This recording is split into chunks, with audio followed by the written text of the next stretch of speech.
They promised a lot of money, honor, freedom and 6 months of service far from the front line. Instead, on the very first day, they were sent to the assault near Lysychansk. A former prisoner and now a mercenary of the Wagner private military company told how things are really going in the army of Yevgeny Prigozhin.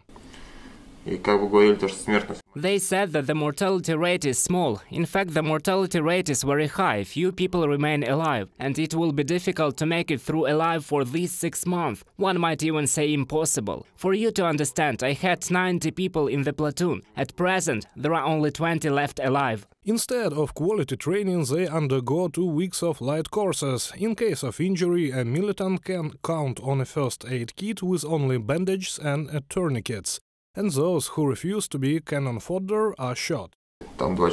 There were 2 people who were just scared. They were frightened when the artillery worked. It was their first time in the war, and then these 2 were nullified at the base. They were digging their own grave. They were just shot and buried. Another captive militant also speaks about the executions of allies in the Wagner PMC. He got into the army of a Prigozhin from a colony where he was serving a sentence for a stolen lamb.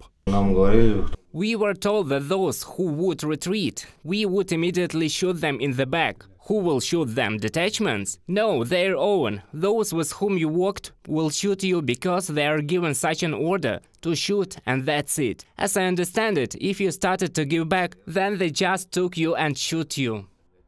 The lack of training and combat experience in the Wagner PMC led Prigozhin's army into a deplorable state. Previously, they recruited those who went through military conflicts in Syria, Libya and Africa. But analysts believe that the most combat-ready units of the Wagner PMC mercenaries significantly thinned out because of actions of the armed forces of Ukraine, for example, near Bakhmut. And now the vacant places are filled with prisoners. According to the Center for National Resistance, 23,000 Russian prisoners have already been recruited into the Wagner group. As a combat unit, they are of no value even to their leadership, but they have an advantage in quantity.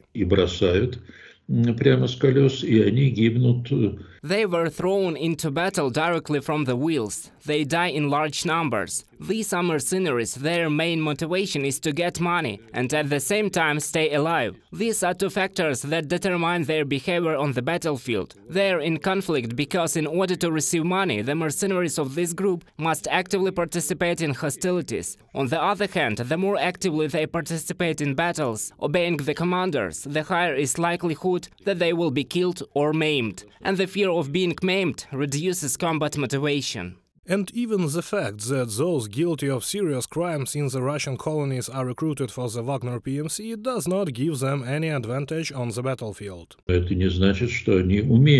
This means that they are ready to shed blood. But this does not mean that they know how to do it. They are not afraid of other people's blood. A good infantryman requires knowledge of so many combat techniques and saving his own life during hostilities. In general, it takes very serious effort and a lot of time to prepare a good infantryman. But Yevgeny Prigozhin does not need time to prepare militants, experts say. The owner of Wagner PMC is only interested in profit. Господин Пригожин, он преследует множество целей. Mr. Prigozhin is pursuing many goals. Today, yes, he is trying to become useful to Putin, but the main thing is a game for the future. It is obvious that someday Putin will leave power, perhaps because of the defeat on the territory of Ukraine of the special operation. Perhaps for other reasons we will not go deeper, and then it will be important to have a powerful resource, and Prigozhin already has it.